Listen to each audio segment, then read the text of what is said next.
to be able to just go see, take a look at. The How to Move to Colombia guide is there. It's a free download. It's over 90 pages of information that we've put together to make certain that, honestly, your your move, your transition out of America, if that's what the election has prompted you to do, Mhm. is a lot easier than what we had. Absolutely. Let's get into it though. We first things first. For everybody that already knows me, how y'all doing? It's good to see you again. For the people who do not, my name is RJ. I'm originally from Philadelphia. I'm 37 years old. I have been living in Medellin since almost going on 2 years now, and it has been an amazing experience. And depending on which way you are looking, if you are looking at this camera or you're Right. looking at this camera, um, she may be to my left or my right, depending on Mhm. which way you're sitting. Okay. But she is on my right here in Medellin, and I would like Michelle to be able to introduce herself and tell you a little bit about herself. Okay. So if you do not know me, which probably a lot of y'all don't, on your platforms, but my name is Michelle. I'm from LA. Michelle from LA.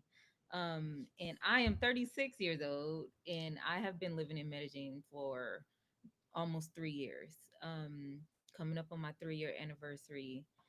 This is my 11th year, coming up on my 12th year living abroad. So, yeah, Medellin just happens to be the place to be right now. So excited, that I get to meet cool people like this. We out here building and we want to share some of that process, and some of that experience and what that's like.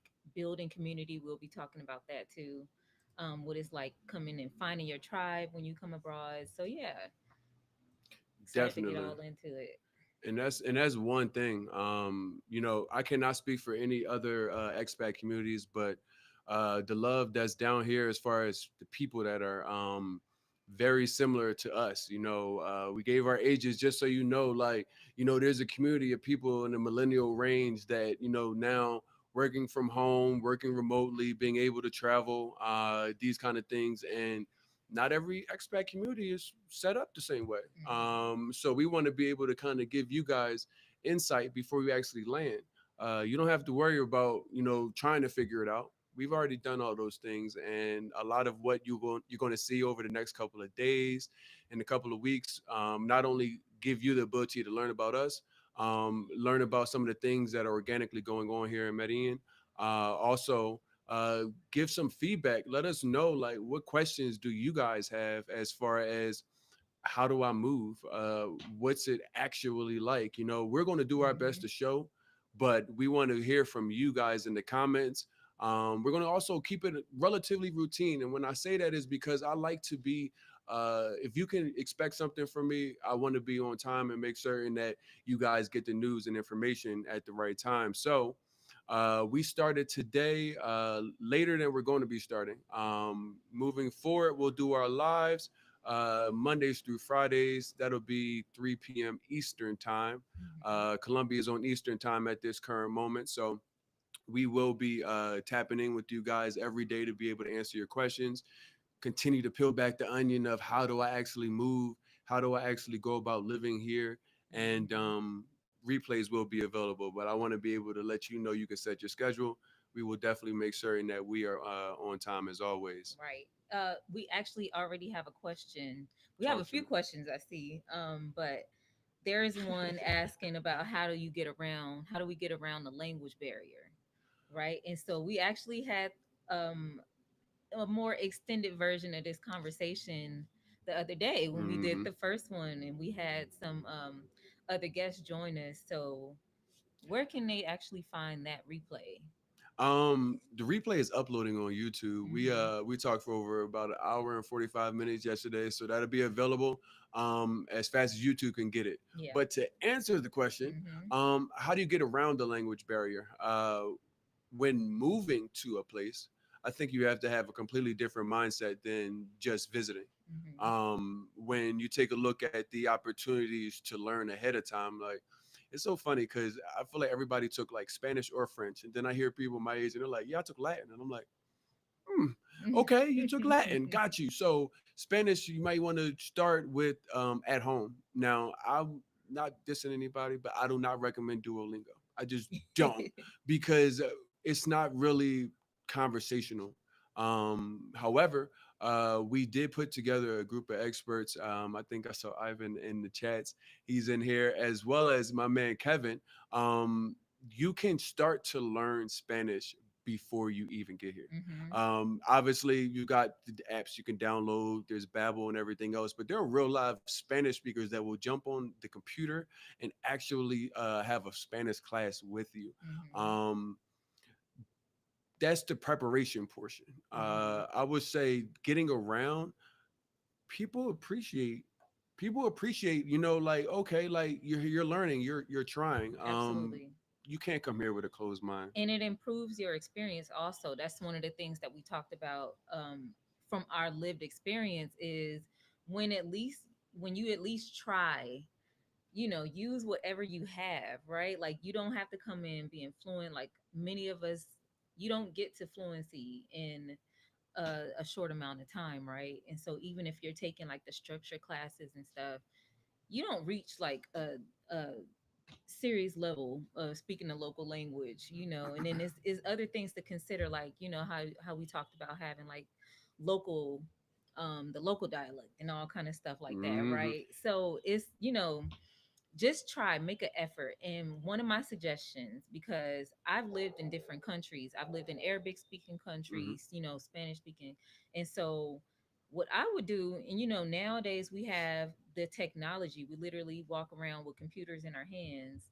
um you can use like the translator apps, right, as a start to figure out what are the base like questions. Because like I said, my perspective on learning the language, the Hmm. importance of knowing the language when you get somewhere, is for safety, for survival, right? So like, how do you get home, how do you feed yourself, right? Like, those basic things, at least try to figure out some simple basic things that you can simply Google.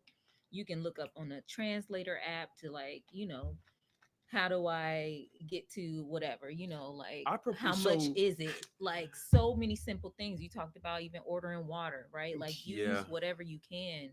And you that experience will take you, or just making that effort would improve your experience. It'll take you so much further than if you don't try. like, I've been out of like actually going to a formal place and sitting down and learning a curriculum for quite some time.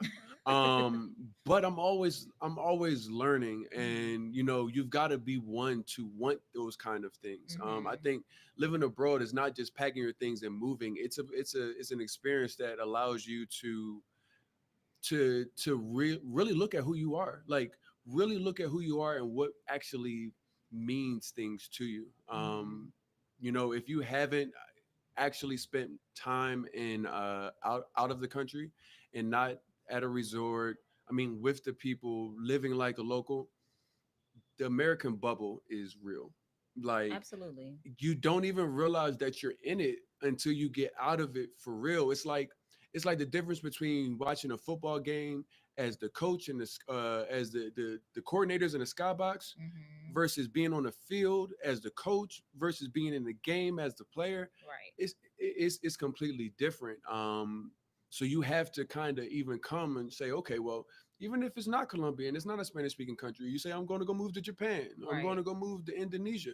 You should at least know how to go ask for the bathroom in the local language, and not Exactly. expect people to just be like, well, I'm American, so everybody Right. knows English, so just speak. So, and we touched on this a little bit too, right? Is of how we, even as people of color, as Black people, we experience what it's like, and we know what it's like and what it looks like, for people to come in with this kind of colonizer mindset, and we are very much capable of doing the same thing. Hmm. So, like, why would you not go somewhere and expect to adapt to their culture, to their language, right?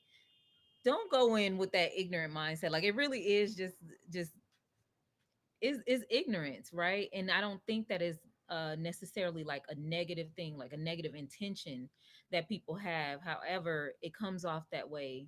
Um and like, not saying that the people will receive it that way automatically, but it is it's not the right mindset to have, because you are opening yourself up to a different experience. It's like you can just go home, just move to another state, another city, but you come to a whole other place where they're speaking a different language. They have different rules and Yeah. cultural norms and stuff. So like, why not? It enriches your experience also, though. 100%, because realistically, when you talk about the enrichment, when you dive into the culture, so if I sometimes, a lot of times, Colombia doesn't necessarily, like, they don't really show that there's a huge amount of Afro Colombians here. Like, look Hmm. at the numbers. Never mind, like the magazines. Like, the numbers actually make sense.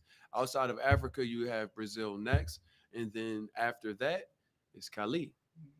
But all of Colombia is have so many different states and places where it's just nothing but us. Yeah. And you come out here, and the opportunities to connect with the Afro-Colombian culture, they literally, I feel like they literally like went like this when I got here and was like, Yeah. come on, like, let me show you, like, I got you. Yeah. And we've learned so much from our Colombian friends, and we've been able to share so many ideas and resources. And the biggest thing that it's always like an aha moment, because we always just keep catching them. It's like, it's not just one and then it's it. It's like Right.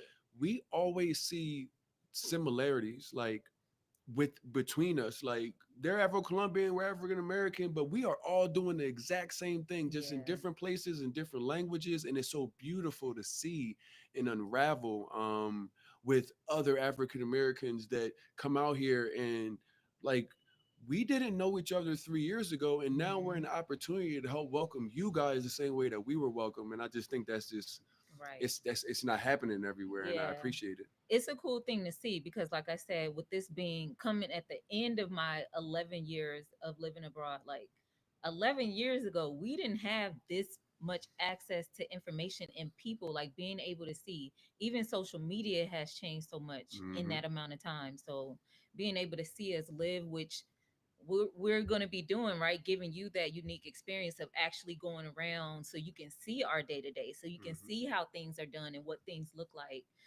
to make it a more comfortable move, like for people to just take the leap.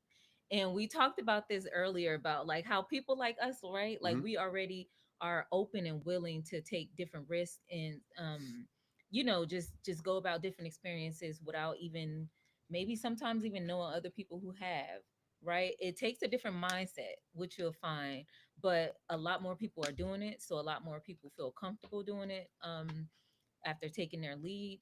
But yeah, I think it's like it'll be a unique experience to be able to kind of hold people's hands a little bit more, than before. Because when I did it, like it was like it felt like we were still like in the map.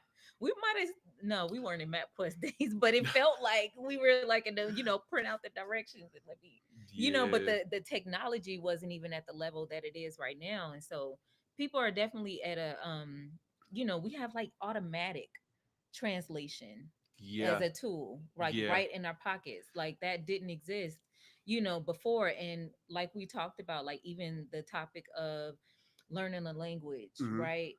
Don't use the tools, the devices and stuff as a tool, but don't use it as a crutch.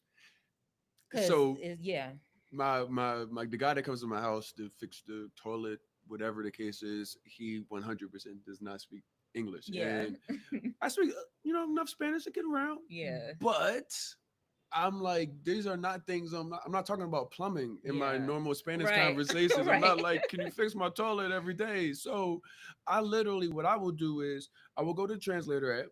I will put it in what it is in very short sentences, mm-hmm. and then I will literally practice right before I got to ask him, and then I'll go Yeah, ask him in the way right, that the translator did, because I'm a sponge. So I'm like, okay, like, if I say it out of my head and I see it written on the paper and then I actively utilize it, he's either going to say, oh, okay, or, oh no, it's just, they'll say, just say it this way, yeah, and then yeah, I know what you're saying, and then it's mm-hmm. like even better. That's one of the things. And I can't speak on other Spanish speaking countries, Yeah, but I feel like in Colombia, if you try, most of the people around you are going to be like, I hear you. I got you. Yeah, yeah, yeah. Don't get me wrong, because sometimes like the accent, like if you don't know how like to roll a R or Listen, like a J or what, like those you somebody you could say the exact thing that you thinking it is, and it's just the accent, and they're like, yeah, right. Because pronunciation is big, and that's what I'll say. Because as a language instructor, right, that is an issue sometimes.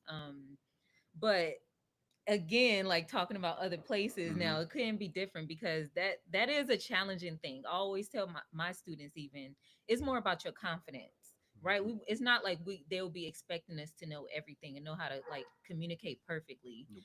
but pronunciation is big, so like practice that, right? So not only reading, I do suggest like a lot of times, even back in the States, there are people of other cultures that speak different languages, like try to hang around some I or lived in go, South Florida. you I have know, I'm had from to LA, right? like So I've it's had to like, stand off multiple times. I'm speaking English, he's speaking Spanish, and we're right, like communicating. right. And that's a good way, actually, while I was on that, that's a good way that I thought about of even getting yourself prepared is going and exploring other cultures and stuff wherever you are. And Mm-hmm. I understand, like I'm from a more diverse city. I know that, I'm from a large city, it's more diverse. So it's not that everybody has like everybody might not have Colombians in their neighborhood or any Spanish speakers or something, right? So it's not that that's a absolute possibility for everybody, but again, you mentioned, you have virtual things going on too, right? So just however you can, just try to immerse yourself. But when you get here, even if you didn't, right, Mm-hmm. just say that you already landed here or you're Mm-hmm. about to soon. You didn't make the time and the space to do all that. When you get here, make sure that you try to like enrich your experience by also talking to people that are from here. Yeah, no, that's real. Mhm. That's